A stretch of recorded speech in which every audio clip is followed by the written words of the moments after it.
சீமானுக்கு போலீஸ் 10 கட்டளைகள்.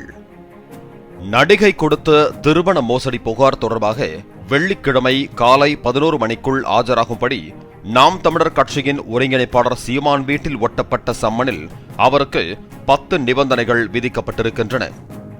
1. எதிர்வரும் காலத்தில் எந்தவித குற்ற செயல்களிலும் ஈடுபடக்கூடாது. 2. இந்த வழக்கில் நேரடியாகவோ மறைமுகமாகவோ எவ்விதத்திலும் எப்படியாயினும் சாட்சிகளை கலைக்கக்கூடாது. 3.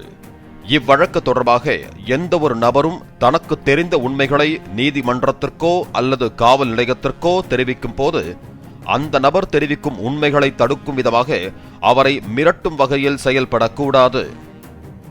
4. தேவைப்படும் நேரங்களில் உரிய உத்தரவின் பேரில் தாங்கள் நீதிமன்றத்தில் ஆஜராக வேண்டும். 5. தேவைப்படும் போது விசாரணை தொடர்பாக தாங்கள் நேரில் ஆஜராகி விசாரணை நடத்துவதற்காக ஒத்துழைப்பை அளிக்க வேண்டும். 6.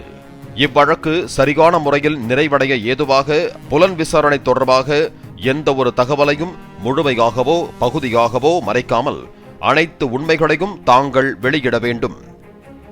7.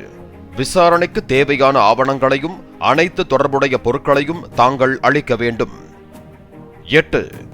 இந்த வழக்கில் சம்பந்தப்பட்ட மற்ற எதிரிகளை கைது செய்வதற்காக தாங்கள் முழு அளவிலான ஒத்துழைப்பு மற்றும் உதவி அளிக்க வேண்டும். 9. இவ்வழக்கு புலன் விசாரணை தொடர்பாகவோ அல்லது இவ்வழக்கு நீதிமன்றத்தில் விசாரணைக்கு வரும்போதோ எவ்விதத்திலும் தாங்கள் சாட்சியங்களை கலைக்கக்கூடாது. 10. இவை தவிர இவ்வழக்கு உண்மை விவரங்கள் தொடர்பாக புலன் விசாரணை அதிகாரி அல்லது காவல் நிலைய அதிகாரி விதிக்கும் இதர நிபந்தனைகளுக்கும் தாங்கள் கட்டுப்பட வேண்டும். இவ்வாறு அந்த சம்மனில் தெரிவிக்கப்பட்டுள்ளது.